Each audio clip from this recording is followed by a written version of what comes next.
now. We are because I'm on a stool. That's why. We are recording with JD and Wendy Singh and Shawn Cameron. I say, yeah, Cameron. Shawn, I know, look, listen, you got stuck with the stool. So Shawn's sitting next to me and we're really cozying up. So just be comfortable, man. We're going to be friends. We're going to be friends on this episode. And I'm also getting an amazing ab workout here because of this. Yeah. Wiggly. Yeah. Hey, so what's the deal with you guys bringing in this 99 proof? First, just so everyone listening, these guys came in, all spoke a big game and said, where's the tequila? And then, because we used to drink more tequila on this podcast than we currently drink. No reason, really. Just, I don't know, fell out of favor for a little bit.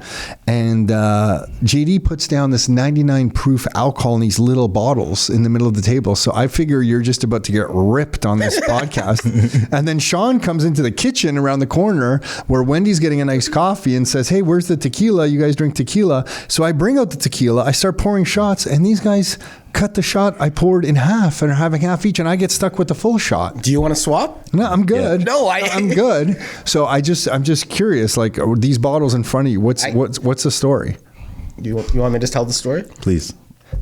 So going back into into the mic. Into the mic. Going back into our younger days, we used to go to the States for business, and there is this alcohol is most popularly known as 99 bananas.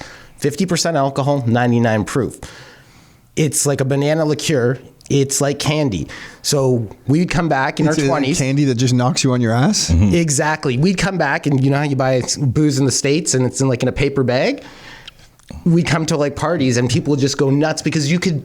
So this is a really, it's a part of our life and story. We actually get, anytime anybody goes to the States, we get them to bring back bottles. And when somebody brought us a bucket of these little things, and instead of bringing a big bottle because we would all get ripped, this kind of just bringing the little one. This controls the chaos? It controls the chaos. That's so happy to do all of them, different flavors with you. I saw that and immediately said, there's no way I'm touching that. That's insane. No, there's no way. You guys are stronger people than me. That will knock me on the ground and I'm not going to have it. So the tequila, I was going to just say the tequila story is more or less, I'm a subscriber of the podcast. I watched the podcast in the early days. I see everybody bringing Patron, this is this big party. And I'm like, wow, okay, I'm going to get a chance to go on here. I want to make sure I'm prepared, so that's why I asked. That's where this is coming from. Yeah. And got it. So Shawn, thank you. JD, thank you. Wendy, thank you. But in our defense, so Wendy doesn't even drink, and I only drink 5 times a year. I go to all inclusives and don't even drink. Yeah. So this was all prompted by Shawn because he's like, oh, you bring. So Shawn, are you having some of this right now? He's already had a shot with me at my house just to calm his nerves. He's just pretending right now. This is the funny thing. I'll support the cause because whatever it takes to get the team done. But I wasn't planning on it. So let's walk through this. Walk me through. How do you guys all work? How do you? First of all, you all live in Streetsville? No. Who lives in Streetsville? Us two. You live in Streetsville. Where do you live, Shawn? I live in Milton. You're in Milton. Yeah, Streetsville, I was saying when I was growing up, that was the upper class. So you guys I lived at, kind of around Rockwood Mall, Burnthorpe and Dixie. If you lived around Streetsville, that was wow, you're fancy. But so we just didn't grow up there. So we grew up around the corner. I know, but I'm just kind of labeling you for where you are now. You already set it up. Yeah. We grew up in Clarkson. Yeah. So, got it. Okay, Clarkson. Yeah, that's a little bit more respect there. Oh, wow. It's a little bit of a tougher area than Rockwood. Sure. Yeah. Rockwood had its moment. Rockwood had its moments. Is Rockwood Chuck E. Cheese area? No, Rockwood is where Gold's Gym used to be. Yeah, Gold's Gym, and around the corner is Chuck E. Cheese. Oh, yeah, okay. Chuck E. Cheese. Sorry, I thought you said Chuck E. Cheese. The only one I ever saw is in Meadowvale. Rockwood Mall. Yeah, Rockwood Mall used to have a Beaver Lumber. Still has a Burger King there, I think. Yeah. I think our father at one point at Burnhamthorpe and Dixie pulled up into that. There was an Esso gas station that was full service and got into a big dispute because he paid for a full tank of gas and took off, and the guy didn't fill up his gas tank. So I don't want to complete the story because I think nobody should know that part. The rest of the part of the story. But, anyway, that area. We have a lot of memories in that spot. So okay, Milton and Streetsville. How do you guys all know each other? And I want to dive into this whole real estate world in a second. But how do you guys cross paths? Okay, I'll let you talk. Okay, we'll start. So how I know JD? So JD and I go back to the Clarkson days. Back in I think maybe just before high school. I'm going to say this, but his girlfriend at the time, oh my gosh, his girlfriend's sister was my good friend. And like in our neighborhood, like JD was the guy, like he was the man, you know what I mean? And he's like JD had the stuff. Oh yeah. He's 1 year older than me, so he was like the guy. And I don't know, we just like kind of started hanging around in the same circles a little bit, and we just became good friends, and just started partying together. Like our high school life was like just partying. That even like the college life, start partying as well too. Like just really good guy. What high school is this? This is Clarkson. Yeah, Clarkson. Got it. Well, I went to a couple of high schools. It was on the special program, right? Yeah, you were on your own special path of life. Of course. Yeah. So then, okay, so fast forward a little bit here, because I feel like you guys have a lot of history together. Oh, yeah. Who gets started in real estate first? So Wendy, we've been dating since we were 16 and 17 years old. So that's kind of a joint scenario. We both come from families that owned real estate. My parents, like we grew up originally in Parkdale, and so the Toronto homes chopped up in like 2, 3, 4 units. My parents, I remember just renting it out, different parts of the house, basement stuff. So that kind of stuck with me. And Wendy's dad, he bought some real estate, rented it out. So before we became like, I guess, grown people, because neither owned any rental real estate when we became adults, we had been exposed to it. Yeah, so it was in you. And then how does this begin? You guys, because I know you have a big, deep history here, so I'm trying to figure this out. How does this go? You get your first property. What's your first property? Oh my gosh, the first property, you're going to just bring tears. So it's a tough one for me. So we're dating. We came back from Premier, that was just around the corner from here. From Joshua Creek. So I'm saving up money because, trying to start my life. I'm probably 21 years old.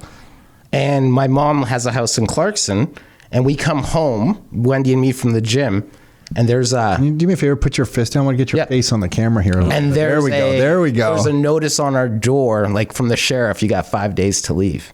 Oh, shit. And that's the first house we buy. We buy it from my mom.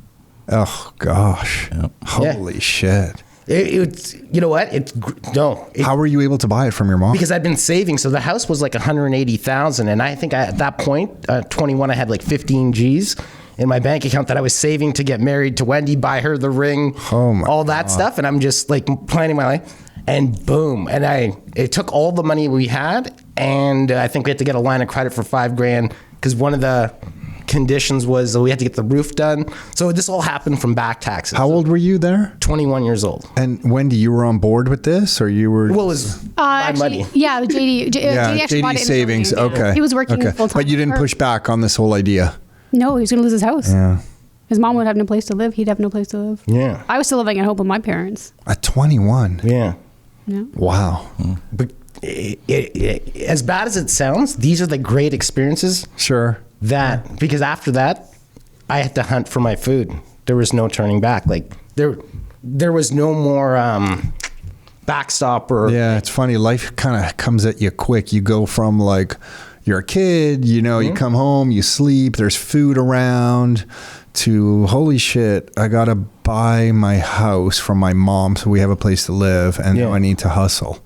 So then just to make ends meet at this point, like how are you making the mortgage payment and stuff? So it was about $800. I had a full-time job. I don't know what my mom was doing at the time, but I know she would have had some, like she worked like different kinds of jobs, like in the factory and stuff. Mm-hmm. So she had some money contributing, and I think at the end we ended up renting out a part of that house too, just to make it all like work. Make it all work. Yeah. Wow. And then what happens? How do you get into, because like in my mind, you guys are doing crazy things in real estate where Nick and I kind of have been down that path before. And then we heard what you were doing. And we're like, holy shit. How does this real estate game continue from there? So I think, do you remember? I think we started lending at that point too. We took some money out of the first house. Okay. Yeah, I'll let you. Yeah. And then, we started, I guess, as hard money lenders, not really knowing too much, but trusting some people that we had a decent relationship with at the time. And we made some good money, got our money back for the most part. That's right. So this is in your 20s? You start your hard money lenders in your 20s? I think before we were married. Actually, hard money. Because we had the $100,000 to buy the house that we live in today. Yeah, and then the hard money lending also, I think at the time, paid for our wedding. Yeah. A portion of it. Yeah. So word gets out that you guys will lend money to people. You start lending it out. Do you remember the interest rates you start lending money out at? Between 10 and 20. 20%. What the hell were you lending on? Nothing? No, I mean, I borrow money even today at 20% if I need. Yeah, but back then, if you figured out you were lending at 20%, you must have been assigning some kind of risk. Of do course. Do you remember what you were lending against? Yeah, like just properties, projects, second mortgages, like stuff like that. In your 20s, people are finding you. No, we at that point were connected to a real estate investment group, and there was a broker there. She had most of the deals. Got it. So we had like a way to source deals through her. Got it. When you say deals, this is people looking for money. Correct. Okay. So you were connected to her. You had some money to lend out. Some deals pop up. You can screen the deals, decide if you like them or don't like them, and you start lending money. Yeah. And then what happens next after that? I think we get to about like $100,000 in cash, which felt like a lot. 23 years old. Because we got married. That was a lot, yes. Yeah. So we were 23 and 25 when we got married, and we bought the house that we own today In 2004. in 2004 with that money. So we took some of that money, and then we just continued lending until we got like burned hard. Yeah. So we got like smacked in the face in our 20s. By lending and then not getting paid back, and Correct. then what, you couldn't recoup? There was no asset to really go after? No, so the person, so through that club, there was like these other deals, and this guy who I guess we looked towards as like a mentor. Okay. He had proposed like a deal that was like offshores, this, that, whatever. And we, at that point, I think lost like $160,000. Oh, shit. Yeah. And some of that was borrowed on credit cards. And too. some of it, because we thought it would, like, it was supposed to like all. Yeah, the numbers looked good that were presented to you. You trusted who you were dealing with. Yeah. You lent out the money and you got burned. Yeah. A story that everyone's pretty much been through. Yeah. Wow. So that's. And after getting burned there, I guess, did you guys make a conscious, I just want to give you a summary. So maybe before we go through some of this, and Shawn, we'll get your story here. Could you just maybe in a minute or two, let everyone know, like, how many properties have you guys touched on general? What have you guys been up to in the last, 10, 15 years? Like, what have you guys been doing, just to frame this a little bit? You ready for the number? What have we been doing? Yeah. Okay. Mm-hmm. I guess we'll frame it in 3 different sections. After we got married, we both kind of got into the job world. We bought like 7 or 8 properties there, just normal style financing. I got packaged out. Wendy still worked. I started a real estate club, went on a big tranche with my friend Drew. Mm-hmm. We bought like 78 properties in 3.5 years. All different kinds, single family to small buildings. Stopped, got banished from buying properties. Wendy's like, hey, Drew and me parted ways. He went on to be a Tarion licensed builder. I took most of the portfolio, so we have that. And then we were trying to sit on the sidelines until the summer, where I told you the story where my son, and that's where the sweaters, the $75 million challenge. And so those are the 3. Would that be with 90 seconds? Yeah.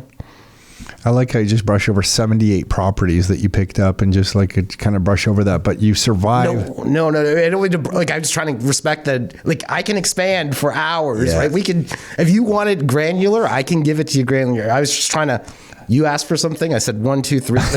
Let's give it to the Charlie Munger way, right? Well, and what was going through your minds when you were getting that many properties? This is a portfolio that you guys were going to build and keep forever. Like, this was you guys like just building an asset base, or no, these were things you were going to flip and get rid of? Half and half. Okay, about half and half, but I think majority of them were to flip. At the time, we were in looking at the Niagara region, and we're like, holy crap, you can buy houses for that cheap. Like, and then when you fix it up, what the aftermarket value was insane. So every time a new deal came up, we're like, yeah, let's go. Well, we don't know how we're financing it. We're gonna buy it. We're offering this, and it was a little crazy. And you didn't know how you were financing it, so you were also leveraging private money to buy these things. 100%. Yeah. Out of the 78 properties, the only 2 I don't like institutional financing for acquisition. Only 2 of them I brought to the bank, and when I brought them to the bank, I kept the cash in my bank account. just to close, because when my private lenders, when we shake hands and we're good, there's no like, hey, we didn't have this document 3 days ago. It's 3 days to closing. Yeah, There's so none the of that. banks were just a hassle to you. 100%. But we just refi them at the banks, because then when you're in refi mode, you can deal with their like BS and, you know, tell them to go F themselves if they say something dumb. I had Meridian once. I put you on blast, Meridian. Oh, They 3 or 5 days before, they're like, oh, we looked at this. It was a residential property in front of a park. They're like, oh, we need an environmental. I was like, it's a residential property, 100 years old. I'm like, no, you should have brought this up. And they're like, oh, we'll do this. And they think that, I'm like, do you think you're the only bank in town? Screw you guys. I just go somewhere else. So I'd rather finance with the time frame, so I can just pick and choose versus try to make a deadline. And when I sign with the privates, it's done. Like, I don't even think about it. And then these people that were lending you the money, you were going to sell the properties at some point, pay off the privates, keep, and then build a smaller portfolio that you would keep forever? Or was the idea to always just turn properties? No, the private. So we're going to keep some, like some properties just naturally designed to keep, like multi-units, if they cash flow. But because we would do some of those, like we'll buy your house for cash deals, right? And, you know, if you got a house that's too expensive, you know, its highest and best use is a flip. So we were building the war chest too. So we would be able to just have more capital on hand to deploy to buy more property. So ones that were good to keep. Ones that flip. Wow. And you guys weren't turned off by the interest rate. Most people on private money, you were borrowing between 10 and 20%, just like you were lending out earlier, I'd imagine. So 10, 20%. And it just wasn't a bother to you because the numbers worked on these properties. They were all in the Niagara region, mostly. Yeah. So we Niagara and Hamilton. It's primarily where Niagara and Hamilton. So the numbers work for the temporary purpose. Like if you're there for 6 months or a year just to take it, you've budgeted in the carrying cost to fix this building, but then you're going to land it in like an institution. Sure. Yeah. Okay. Got it. So it's to get you in, and then hopefully you're refinancing at some point. And then out of those 78 properties, you kind of part ways with that business relationship you had. You keep a bunch of the real estate. Do you still have some of those properties, or have you liquidated those properties? No, we have a lot of those You properties. still have a lot of those properties. Yeah, about half. What did you learn, like going through, like, were you doing renovations in those properties as well? So you're buying properties, renovating them, renting them out, refinancing them. What did you learn in that process when you reflect back now? Has anything kind of hit you in the head of like, holy shit, like we really should not have done that? I imagine there's a million things, but like what comes to mind first? Scalability. It wasn't scalable, so there was a lot of properties that were sitting kind of not being worked on, so we were carrying them, so spending the high interest rates for those properties while they're sitting not getting worked on. Bookkeeping was a huge one because at the time I wasn't in charge of any of the organization. I was working full time. I was kind of letting JD and Drew, and I'd be like, okay, let's do this, or they'll run deals by me, but they were taking the leads on that. So when we took over and got through the books, it was a little bit of an accounting nightmare that I'm still finishing up, but yeah. So would you do all that again? No, it almost just breaks you down emotionally, physically. It's exhausting. What's the worst part of what you went through there? Not hungry enough anymore. Oh, like it made you comfortable. Oh, after so this was all happening in 2015, 16, 17. Yeah. So we held most of that portfolio.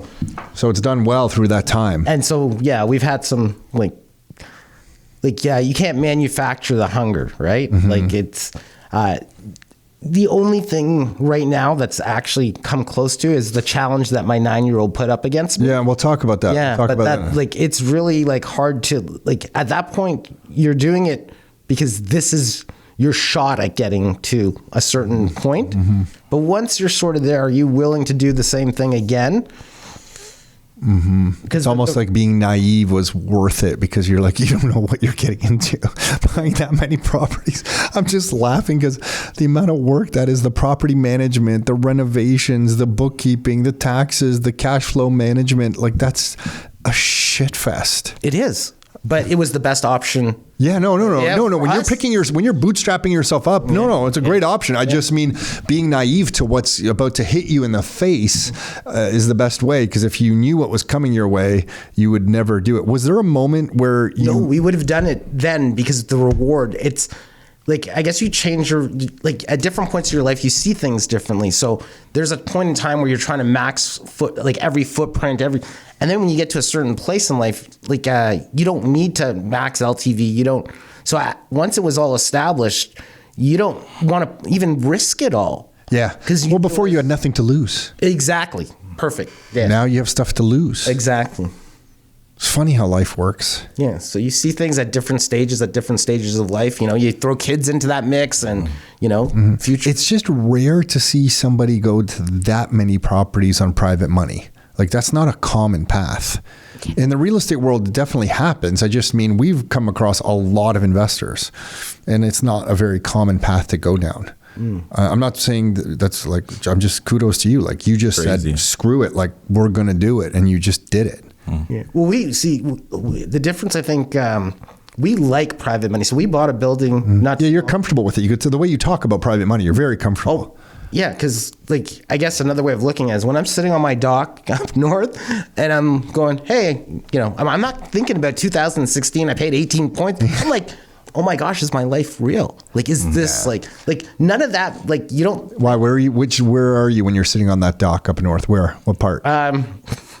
Could be in two places, one in Halliburton, one in Barry's Bay.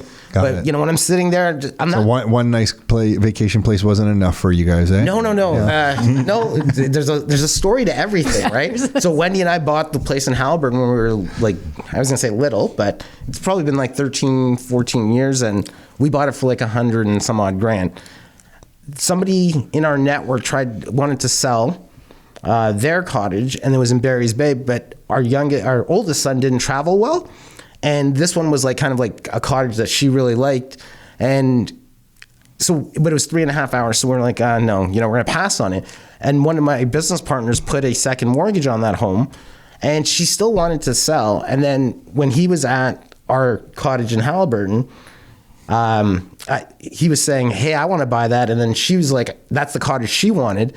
So because there was two people, we felt like we didn't have to use it as much, and we had that company just pay for it. So I know it sounds pretentious. Yeah, no. Like it makes sense. It makes sense in my mind. Happen. Yeah, it makes perfect sense. It's interesting to listen to you go through this because you guys are pretty humble about what you've been through, but like not a lot of people do it, like I've been mentioning, and you've had to deal with a lot of shit. So if you're sitting up there on your dock, kind of saying, "This is my life," you've kind of earned the right to think that way. It's not like you just kind of like this money magically just fell from the sky and hit you in the head. You've been through a lot of shit. I'm sure there's been some nights where you're just wondering what the hell is going to happen tomorrow when I wake up. So, oh my gosh, yeah. Yeah. And and then Shawn, you're watching this stuff happen. We're going to get to the whole 9-year-old kind of thing, but where does Shawn enter the picture here? So yeah, because do you have your mortgage license now? I do. Okay. So pretty much while they're accumulating this portfolio of properties, I'm navigating my way through corporate world, right? So JD and I, great relationship when we're young, partying, then become adults, and now we got responsibilities. So there was a point where we just kind of, I can't remember, like we lost each other's phone numbers, phones back in the day didn't have that nice transfer option. So I lost his number, right? So anyways, now let's face it, you deleted it. But no, I didn't. No. Hey, let's face it. Whatever, you deleted it, but you got it back. Yeah. So I'm navigating through the corporate world, and I watched the podcast again, and you run into this situation a lot where people just feel like dull, like this is what it's all about. Yeah. I've worked this hard. Yeah.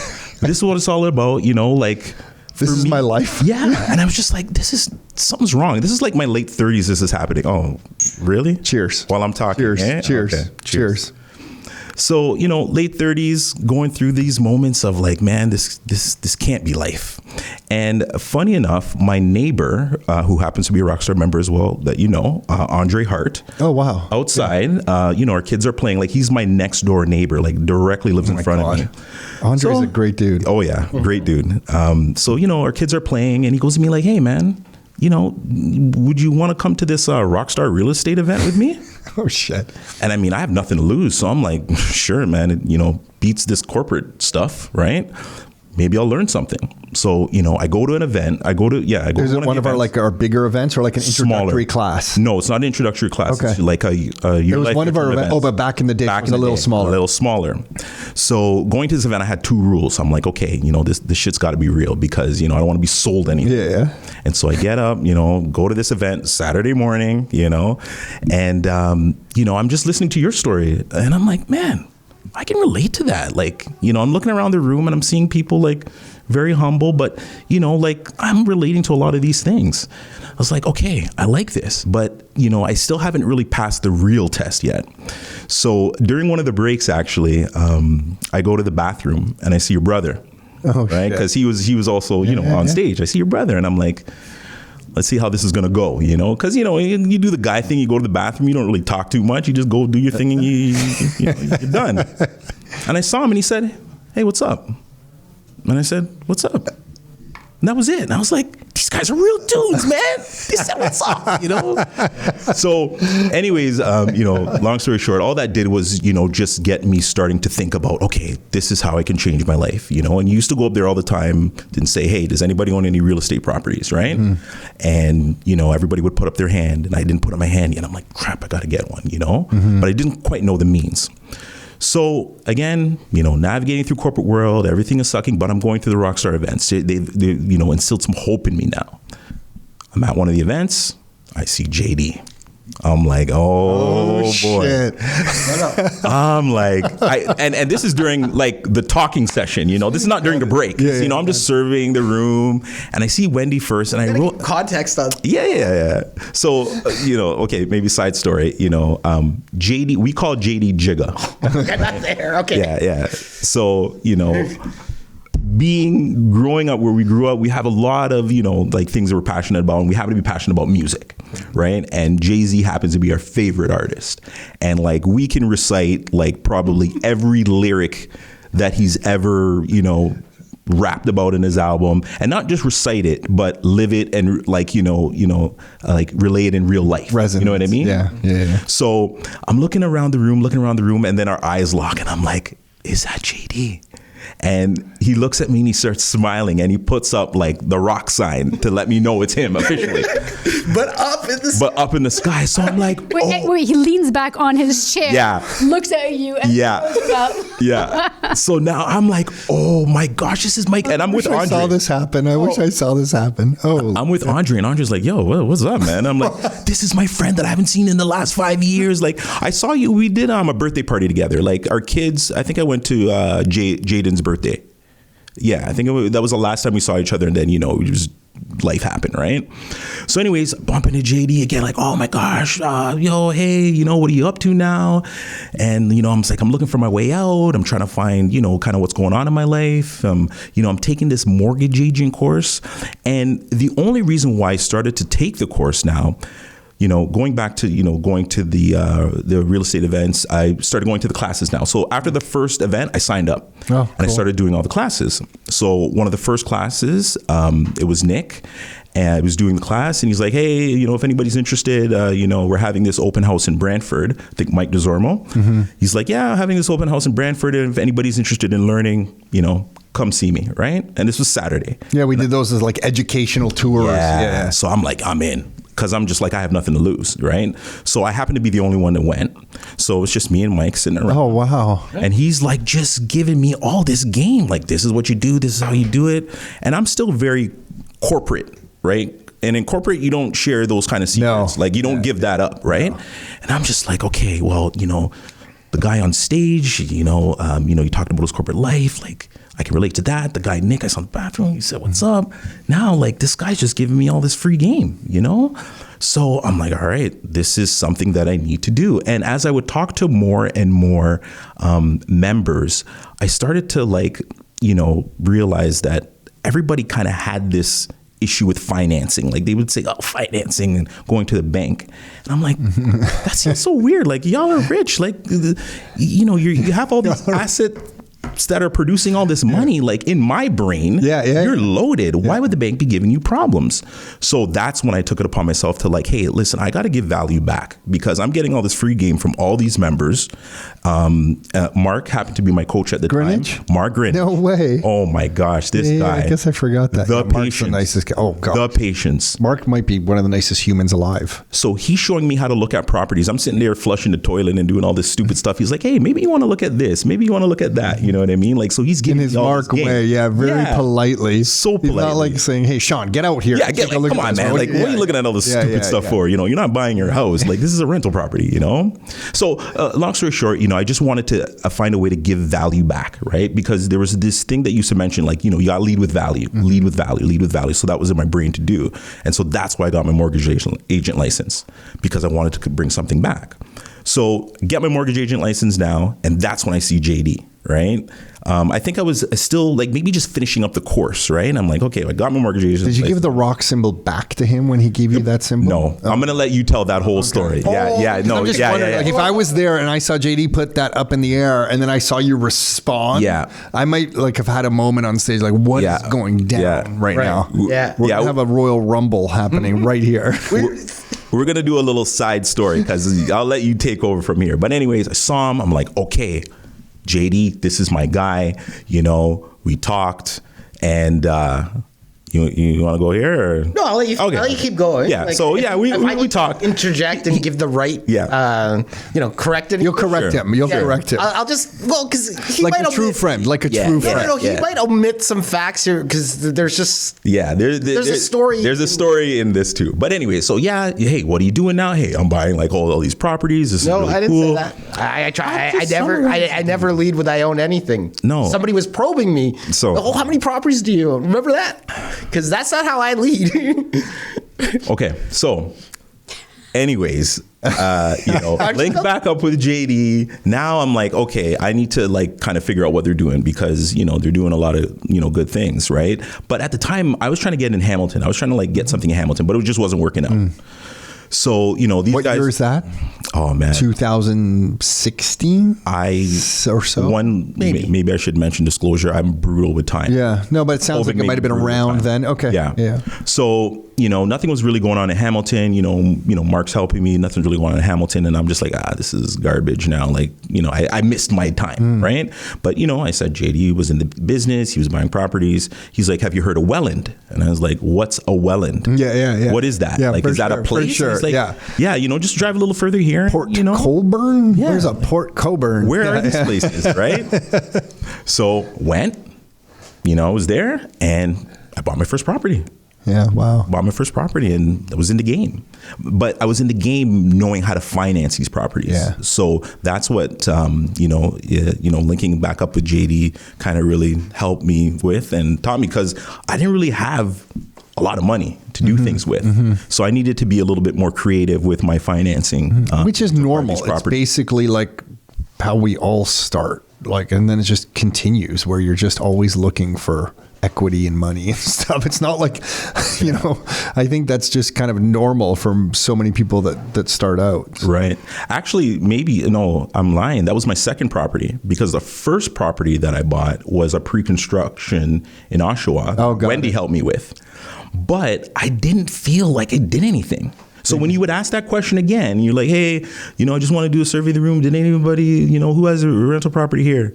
I didn't put up my hand because I'm like, I just bought this property that's going to be, finished in 2024. Yeah, got it. Didn't 2023. Feel real at that I'm like, moment.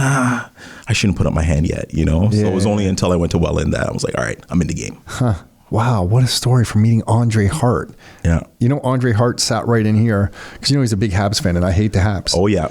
He comes in here, I'm not here one day, and he puts on a Habs jersey and he sits in my seat here and gets Nick to take a picture and then they text it to me. That sounds like Andre, right? 100%. He's just laughing. He's just like kind of laughing, but he's totally one of the good guys. Oh, yeah. So then that gets you started. You see guys, you see each other at this event, and then at the break, do you guys go up to each other and you're like, holy shit, like what the hell are you doing here? And then I would imagine you have a conversation like, are these guys real? Do you trust these guys or whatever? Is that what happens?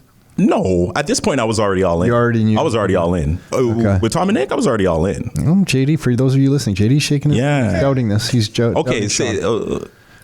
So at the break, I go to see Shawn, and I guess you have some of your tequila.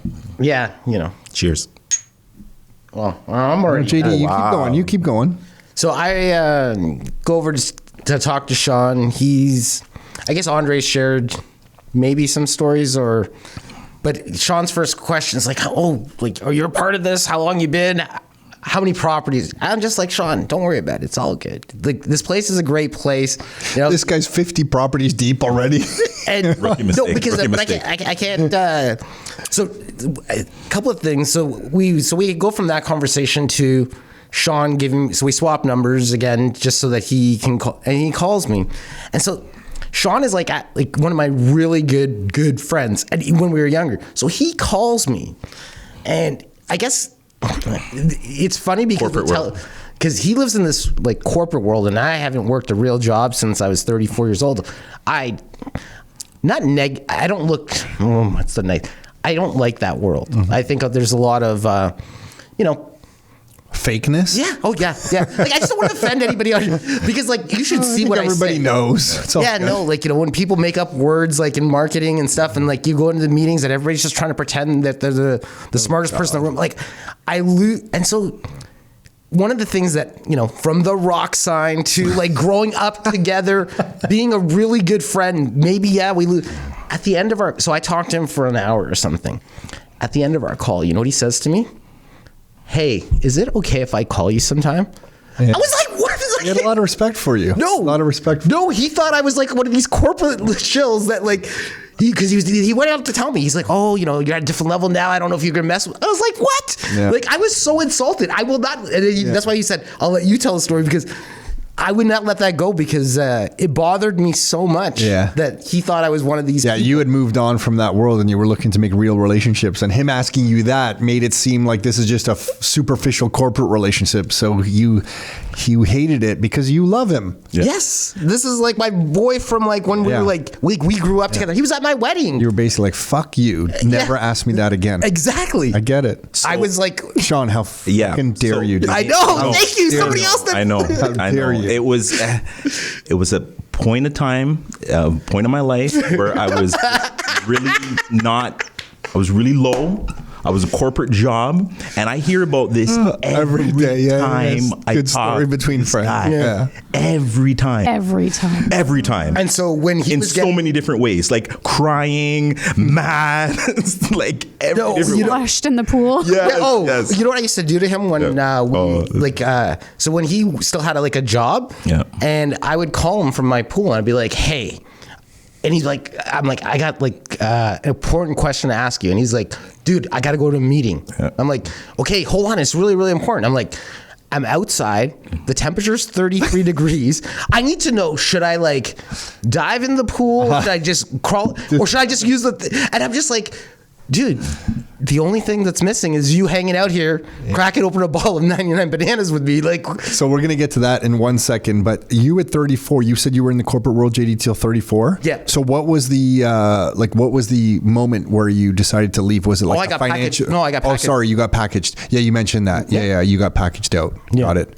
And then Wendy, were you in the corporate world? Are you still in the corporate world? No. We did a retirement party. We got her and we took her away. She'll never, we got all of our friends, Hummer, stretch Hummer, boom. I'll show you the video afterward. Yeah. And was that what was the decision around that? Was it a financial, cash flow? Oh my gosh, we're meeting our expenses, or no, I'm just leaving the corporate world? What was behind that decision? Because most people get stuck right there.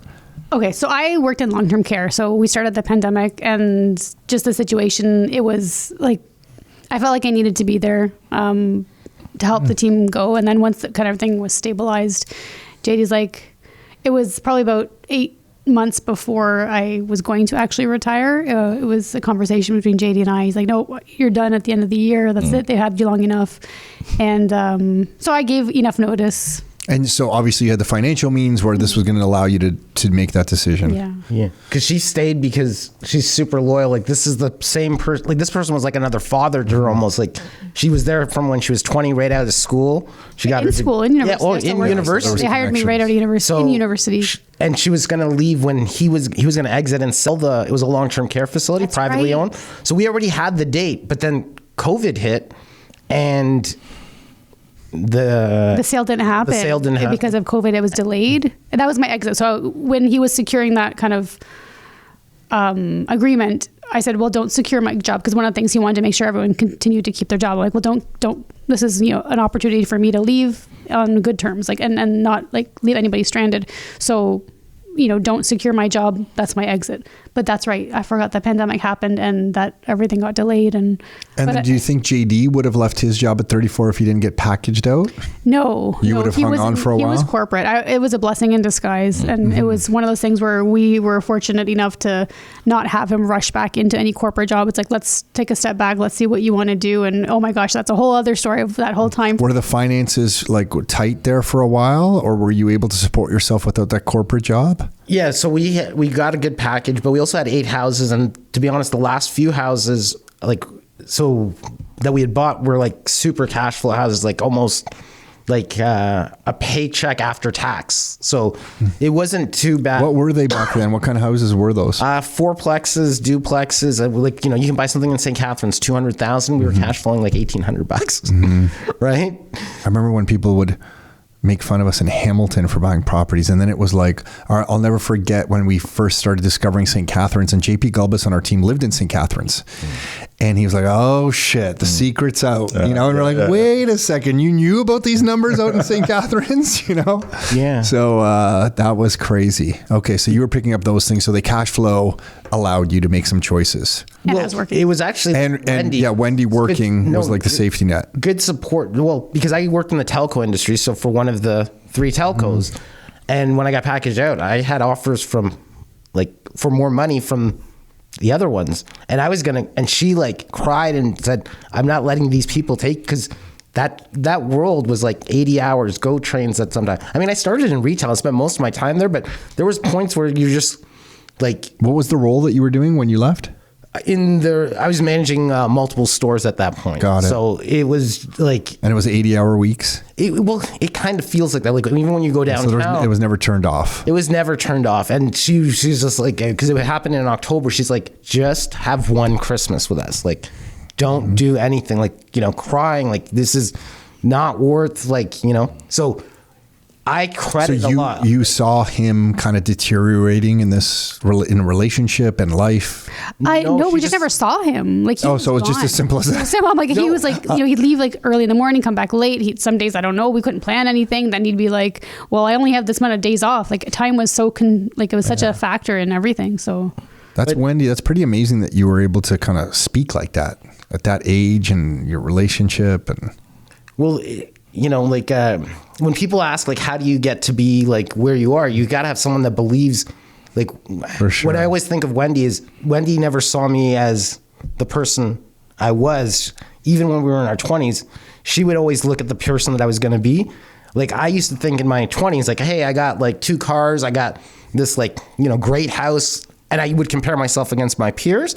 And then she would say, okay, well, look at you don't stack up to these 3 mentors of ours, right?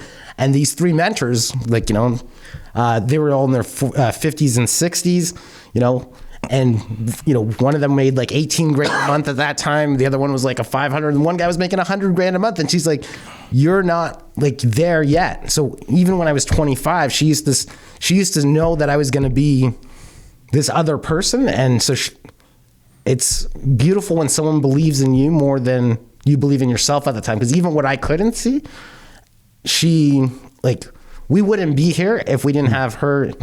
Like, if I didn't have that, I don't want to call it a cheerleader, because I don't want to diminish the role, but that's a big critical role. How old are you now? 44. I just last week or something. Yeah. Last week. Pretty wild. Yeah. And then, Shawn, where do you get to the point where you are? Are you in the corporate world right now? Are you doing mortgages? No. So how do you then leave the corporate? Where do you get to that point? Oh boy. So again, a couple more a couple more Rockstar events. Hey, you can't surf both. You got to be able to, kind of step out and kind of do your own thing. You can't surf both. So, I'd been surfing both a little bit, and then I'd get these calls from this guy. Hey, Shawn, man, come in my pool, man. What are you doing there? And I'm like, yo, It's man, 33 outside. I've got a year-end meeting. I can't, man. This, the man, So I think it just came down to, I don't want to say like one day, but, a certain set of incidents got me to a place where I was like, okay, you know what? I got to like just bet on myself and just go all the way, right? And a lot of mentorship, from JD and, just even to tie my wife into it, my biggest fear was, letting the family down, right? Saying kids, 2 kids, 14 and 11. I'm not allowed to say their names because, there's social media now. Like I don't want to blow up their spot. But, I just don't want to let them down. Right. And, the hardest part for me was to communicate that I'm not happy where I am. Yeah. I kind of really don't know what to do, but this is something that I think I can do. And I just need you to just go with it, and my wife had that trust in me too. She's like, all right. She said, babe, do your thing, and just kind of leaned in, left the job and, life started, right? Yeah, that's cool that she supported you, man. That's a big move on her part. I remember just being in the parking lot of my office and, having to call and tell her this and, like, I'm not crying, but, I'm just like, okay, this is it. Like, this is no more paychecks every other Friday. Like now we gotta, hunt and, like survive. And so you were doing mortgage business then? So I was in the bank world at a people manager position, right? And I had started doing like some private mortgages because I had really developed a base for investors because that's kind of showed me the ropes. So I had like a small, following of like-minded people that I'd work with and, I'd help them with their, private mortgages on their real estate investments. So I was getting some income from that, enough so that like it was just crushing my salary that I was making at work. Right? Awesome. Good for you, man. But it was the comfort of the corporation that I was like, the golden handcuffs, man. Exactly. But it's so interesting because, when I reflect back at that time, the moment I started saying like, okay, you know what, I'm out of here. Like, let me start making my way out. Everything got better there. Like all these opportunities were coming like, hey, Shawn, we want you to do this. Testing you. I don't want to do that, man. Like, dude, I've been waiting my whole career for that. And now you're offering me this, and I was just like, just not worth it. Right. So it's like the beast just sucking you back in, just dangling these carrots at you saying, stay, Shawn. There was something that you were talking about on maybe your last podcast where you were like having those nightmares. Yeah. So my version of that was I couldn't sleep. So I was just suffering from insomnia because I would wait till everybody goes to bed, go downstairs in the basement and just like, how the hell do I get through this? What a way to live. I know. And it was just, think how many people out there are living like that. Yeah. It fucking sucks. So it sucks. I can't believe you went through that. Yeah. That plays with you, man. It does. I just think now if I was waking up in my old life and getting up and going to some corporate thing where I have to pretend I'm a certain way. Yep. It's not really like I was pretending. I don't think I ever really fit in because I didn't really play the game. But part of you ends up just not being your real self. 100%. You can't like really just show yourself. It's just weird. It's like there's this power that comes over you. Just kind of like pushes down the real you a little bit. And I don't mean to demean doing a corporate job. No, not at all. People have corporate jobs and it's awesome and meaningful. And it's like, absolutely, have at it. It's just, for me, it was just awful. Oh my gosh, I hated it. Yeah, like for me, it was just like, it just suppressed my creativity. It just suppressed my like opinion, like you couldn't really have your own opinion because, you were already given a set of like behaviors and models to go by. Right. Yeah. And, some people were really good at following them. And, I was like, OK, cool. But there comes a time where you're like, you get a little older now, and like, oh. It's funny because when I see some people who are in the corporate world that I know and you greet each other, it's very corporate. 100%. It's like, oh man, like why are we shaking hands like this, man? Like we've known each other since grade 6. Like what's going on here? This is wrong.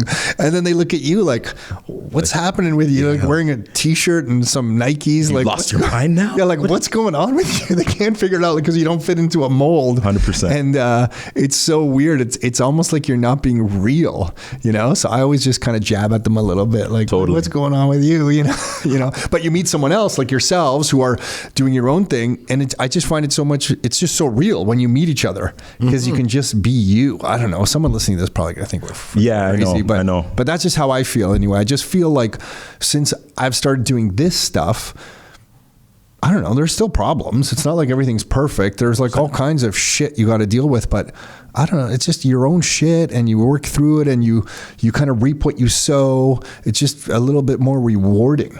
Way 100%. Yeah. So you don't talk in all these acronyms and things like that. Oh, hey, your DOIs and like, this quarter is the most important quarter in the company's history. We got to hit this number. Like, oh shit, open my mouth. 911 escalation.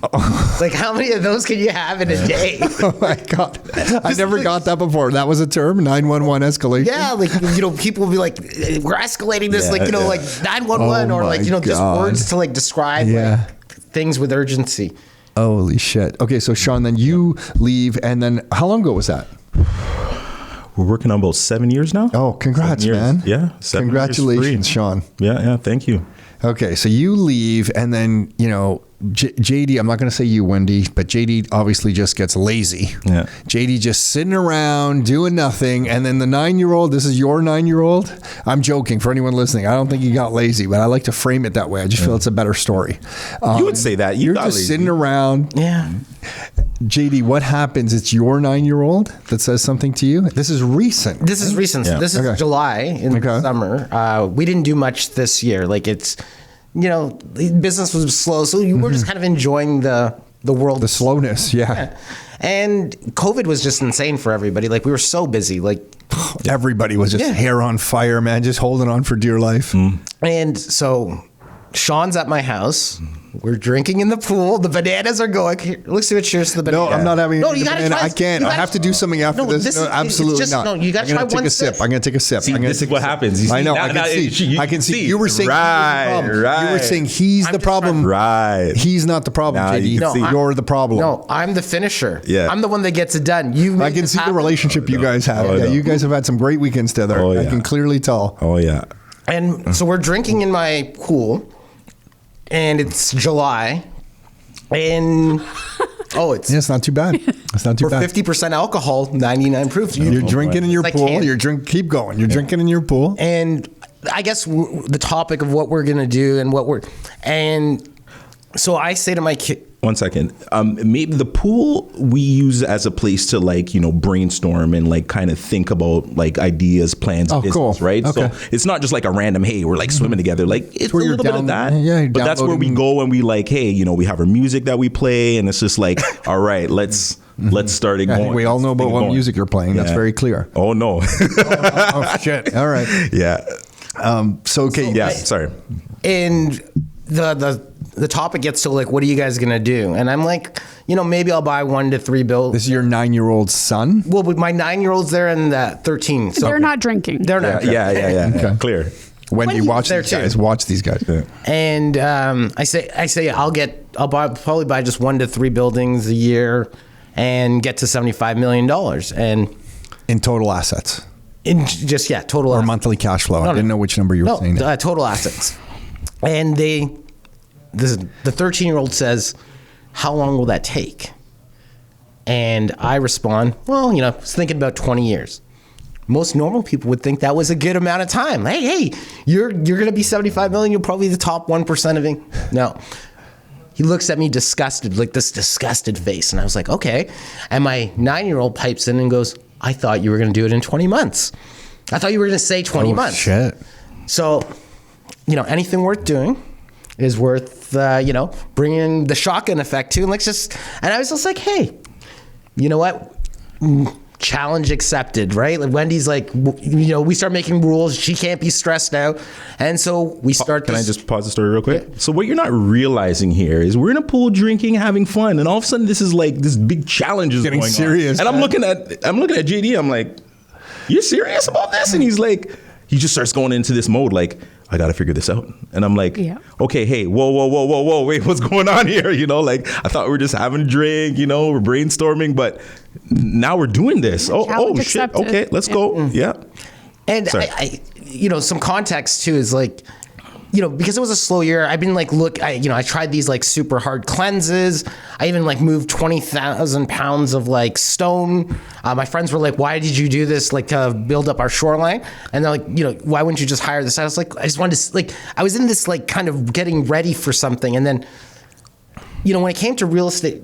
And also because of, you wanted the kids to see you work. Yeah. Cause my kids don't really think I do anything, right? Like, if I'm talking on the phone in business and say I'm talking to Shawn, they just think I'm talking to my friends. Yeah, like everybody's a friend, yeah. right? Whether it's my other business partners or anything. So they don't really think we do anything. So I always try to make an effort to let them see that I do stuff. Mom's working. No. Dad's at the pool with Shawn again. Mom's picking up the crumpled pieces of paper, trying to read the receipts to put into the bookkeeping software. Yeah. JD's buying stuff and expensing it and throwing the receipts all over the car. 100%. And the empty bottles. Yeah. So I look at, and I'm just trying to think of like, this is for like, if there's anybody that's going to get me to do something that I need to prove something to, it's those two, right? Like, at this stage, like, I'm just kind of like, we were in that, like, hey, let's trim some of the properties. Let's just live. Like, we kind of made this. You caused some chaos and you were looking to just maybe clean it up a little bit. We cleaned it up and simpler. Yeah. Well, everything's been like simpler for the last little while. We, when we said we weren't going to buy properties, we still bought a couple here and there, but nothing like before. So everything was great. It's calm, smooth, but nothing exciting. And then these kids like show up with their $75 million challenge, and it's been a fun 5 months. This challenge has been begun. Oh yeah, we're 5 months in. And Shawn, you're involved in the challenge. I'm involved in the challenge, but He made the merch. Yeah, like, so again, this is serious. This is the merch for it right here. This is the merch. $75 million kilo. We all.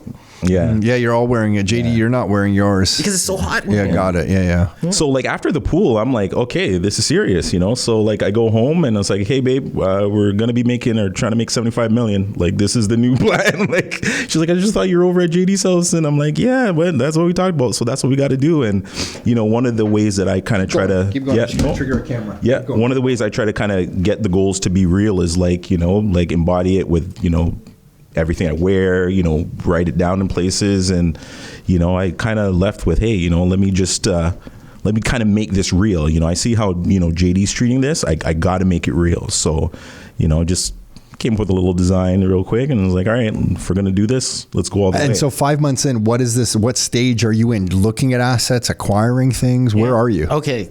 So we grabbed one building. I think I told you that when we spoke. We were fortunate enough to buy this building. It was a sixplex. We converted to 7, and we got some good value out of it. So just for number wise, we bought it for $940. It was a sixplex in Port, Colborne, and we converted it to a 7 because it was just really easy to do. And we got an LOI a couple of months ago from CMHC for it's between 1050 and 1.1. So not only do we get all of our money back, we get like $100,000. Hey, thanks for showing up and buying this property. Between there, we have 2 other properties in contract. One's a 6,000 square foot building, which we're converting into multi-units. And that'll probably be worth, like, I'm waiting for the appraisal, just the perspective. And it'll probably be worth between, my calculations is 1.6.5 at a 5 cap. And it could be higher if the cap rate is lower. And then we have a piece of land where we're building an 8-unit, and that's in conditions, and that thing's supposed to be worth about $2 million. And we have 2 other properties, one that we're supposed to be putting in an offer this week. And one of my buddies called me. You met him, the guy from Montreal. I brought him to one of the Rockstar meetings. He called me up and he's like, hey, I got this. He's a wholesaler, and he had a property where he's working with a guy between 2.5 and 2.7 is their number. It's a 24-unit building. And he asked me if I can give it a value and if I'd be interested. And, the quick math says, hey, this thing might be worth 3.5. And if cap rates compress, it could get close to 4. So the total numbers that are like I call it the chamber, is about 10 million.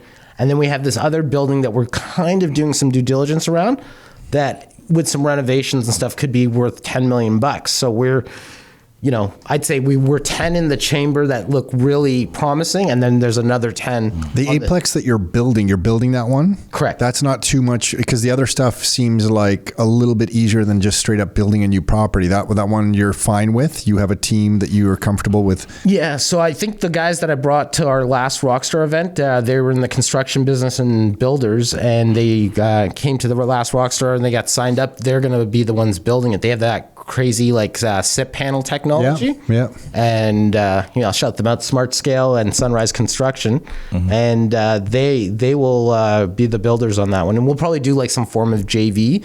We're just waiting for, there's a minor variance at the city that we need to get done. And it's just setbacks, right? And that's it. Once we get that minor variance, we're good to go. So good for you guys. we're just tackling it. So one of the other thing I was going to mention, in addition to acquiring $75 million in assets, 75 Millikilla has also been a bit of a mindset shift, right? Because, this has kind of been a bit of slow time, generally people are on the sidelines. I don't want to get into real estate. It's too expensive, or, rates are too high. 75 Millikilla was just about adjusting that mindset to get back to, acquiring the assets. Let's get back to, let's figure out ways to, not just be victims and just sit on the sideline. Let's get back in the game. And then 75 million was just outrageous number just because, right? Let's shoot for 75, right? If we fall or if we don't get 75, and let's say we get 30, everybody's good, right? So that's where kind of and then the 75 Millikilla is just the way we talk. The Millikilla is just fun. Well, 75 was the goal for over a period of hey, this is what I'll do, something to give me some measurement over the course of the 20 years originally. And the reason why I picked 75 million is just, if the market goes up 7%, it's $5 million a year. I feel like I won the lotto every year, right? There was a little bit of stuff why the number wasn't completely arbitrary, but and then are you evaluating property by property just in case the market changes further, that you don't get caught with some assets that, I don't know, are underperforming, don't carry themselves, crushes your cash flow? What's your thinking around that? Or is it just now you've been through so much, you're buying properties with multiple exit plans in mind, so you're not bothered? So to get to 75 million, I needed to change the way, I couldn't buy. So I don't really love the ideas of JVs and partners, but I had to kind of re-explore it because we wouldn't be in a position to put. Sure. So So every relationship that we would evaluate, so we looked at, hey, whatever we're buying, we're going to keep our exit strategy. We're hoarders. We'll just keep them forever, right? But we have to respect that, 5 years from now, if a property goes from, 2.5 to that one I'm telling you about, if that property's worth a few $1 million, that partner might want to exit, and we should be okay with that. So we looked at multiple ways of each one, you kind of just whiteboard it and say, this is the way it could go, and if we want to keep it. And they're all fairly large unit counts, right? So for the most part, because we use CMHC commercial versus the traditional banks, we can stretch things. There's all kinds of insane programs 50-year AMs, 40. So we can kind of manage and navigate that world really well in terms of keeping cash flow on hand. And we're really conservative in terms of the way we manage our money. We have 14 companies, 3 active operating companies, and the rest are maybe more active companies because I don't count your company. So we have, we've never taken $1 from any of our companies except one. So one company pays us, all the rest keep their own money to protect themselves. So we're very much super conservative protectors. I know it sounds kind of wild that, hey, we do the 75, we bought the 78 properties, but for the most part, we're conservative. We're very conservative. Yeah, someone listening to this wouldn't think you're conservative when you hear some of these numbers, but you can do things in a conservative way on a bigger scale. Yeah, number one asset that we own is life insurance. We did that with Fabio Campanella. Yeah, he's great. And smart. In that world, man, to be his age, I tell him all the time, I'm like, dude, you have a deep knowledge of this stuff. Yeah, he's one of the best for sure. So yeah, we when we have life exit strategies, even how to retire, like almost everything is a platform to retire, whether it's life insurance, like registered accounts, houses, lending businesses. Like we're just like, if this doesn't work, because we're always just scared of what if we have 70% tax? Like if you thought you could, like say you think 100,000 is a good life, right? You can live off it. Well, not if like your buddy JT, like taxes, can you live on 30 grand when steaks are $50? No. It's nice that you call him your buddy. That's very sweet of you. No, he's your buddy. He's not my buddy. He's your buddy. He's not my buddy. He's not my buddy. Yeah, wild. What a journey. Like just going from buying your mom's house from that note on the door to where you are now. It's just completely insane.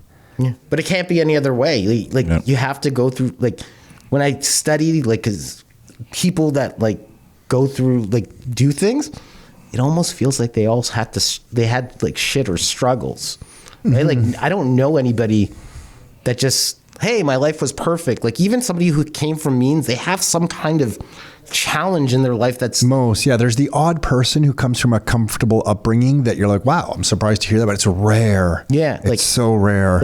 And that, you know what, I think sometimes if I had listened to this and I was driving in my car stuck in traffic going to the corporate job, I would probably be pissed off a little bit, being frustrated like Shawn, saying like I want to get out of what I'm doing. But I think if you're in that spot, know that if you're struggling, you are in the same spot we were all in. So that's actually something you have to your advantage. And you just kind of need to harness that energy in a different way than maybe is being harnessed right now and unleash it. Yep. 100%. Yeah, I think we all agree with that. So 100. Yeah. I still think now we're at the stage where we're like, how do we harness or how do we make those circumstances for our kids so that they will have that same hunger and need to like dig themselves out of a hole? It's tough, right? Yeah. Yeah, it's funny that you were thinking that. I was just thinking that too, because the majority of conversations when you see me and Nick talking for like, we're always talking about that topic with our kids, because his kids are same age, and we're just often like, hey, how do we create sense of urgency, the drive. Yeah, it's tough.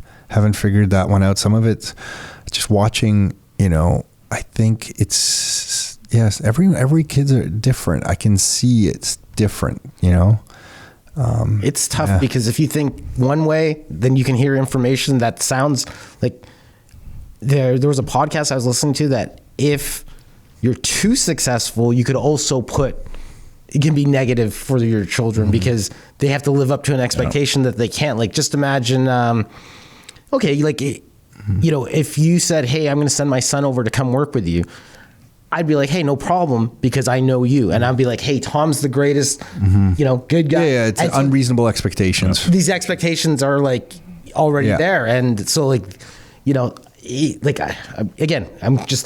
winging it as a parent. I'm just hoping that what I do doesn't mess them up enough. Like I need to mess them up enough to get them to be like hungry, but not enough to put them on the other side. So that's like my number one, just trying to figure out every day. And Shawn, for you now, you're working with investors for mortgages, or you just do private money for this? Like, are you open to working with people? Yeah, I'm a mortgage agent. So how do people find? Yeah, how do people find? Cameron Financial Wellness. That's my Cameron Financial Wellness. Yeah, that's my company's name. And the URL? My Instagram is Shawn C _mortgage pro. Okay, you can find me there. And LinkedIn, Shawn Cameron, Facebook, Shawn C Mortgage Pro. Okay, so we'll put the Instagram link in there, Shawn C _mortgage pro. That's right. They can message you there and find you there. Yep, hit me up. Mortgages, refis, all that fun stuff. Mostly investors, but I guess you do regulars. No, I do regulars now too. But like I really have like a niche and like a portfolio of investors that I like to work with as well. Yeah, awesome, man. You guys are just like, it's an incredible group between you three here. And I know there's other, people in your lives, and just, it's cool to see you guys come together the way you have and kind of go through this. And it's also cool that like you bumped into Andre Hart, you're giving him the rock symbol from the other side of the room. Like sometimes I feel so blessed. I'm like, wow, these are such great people. And we all get to cross paths with each other. and get to know each other, and it's awesome. Like I feel very grateful to be kind of in this spot, because I think when Nick and I were starting, it was more just about like, holy shit, man, we need some money to like pay the bills, you know? So, life-changing stuff, right? Like, I mean, you know, these guys changed my life. Like JD changed my life. Like I'm working corporate every day, figuring out how to do things. And, you know, this guy just comes along or re-enters my life again and just totally change, you know? So. Cool, guys. And what about you guys? So there's Shawn C _ Mortgage Pro on Instagram for Shawn. Is there a way to contact you, or not really? I feel it doesn't matter. It doesn't have to be, but there can be. Whatever. Is there a way to reach out to you guys or follow what you're doing? Or I don't do like social yeah, media. no, just leave it. No, that's fine. It doesn't have to be. I'll let you, because I think, you know, you're always like trying to help investors with like, so Wendy runs a mortgage admin money. Yeah. We fund him. Yeah. I'll let you. Sure, Wendy. Sure. I'll let you talk. So I guess during the plan for exit of the long-term, one of our lawyers, who's a really great friend too, were like talking about opening up a mortgage administration company, because it was a really good fit for a lot of people that had money that is either tied up in RSPs through, different places, right? Or just had money to lend. So we're like, well, why don't we start a mortgage admin company? Because we can do that. It's all in our capacity. We're lenders. We come from experience. So we started We Fund Mortgages. So we help. We're like property managers, but for lenders. So what is that? I'm not familiar with that type of company. We are the ones that, if people don't want to manage their own money in terms of lending it out, so we always work with mortgage agents and brokers, because everything is a brokered transaction. We are the ones that look after like NSF, setting everything up, so that, again, we're like property managers for lenders. So you have that. Be a trust. They have the same license. Got it. So we can be the interface between borrowers. So we can, I bug everybody. I chase people for money, and I work over like anything that's coming up for renewal, any insurance issues, anything related to that loan. I'm basically the person representing the lender. So the lender comes to you and says, hey, I don't want to really manage this money I lent out. Can you just make sure I get paid on time and that they have the right insurance, and this money is like, should be operating the way I've contracted it out to be operating? And placing the money, because I guess as an administrator, they just have like in their trust account, like all the money. So if they have money, they'll call someone like me or... You have all the money, Wendy? Oh wow, we found the source of all the money. That is the money. I was joking about that on the way down. No. Wendy just reminds me all the time, hey, we have like 30 some odd bank accounts and blah, blah, blah. But you only know one. One from when you were 13 years old. Yeah. You don't know where... We know who's in control of the whole situation. 100%. That's why we call her the general.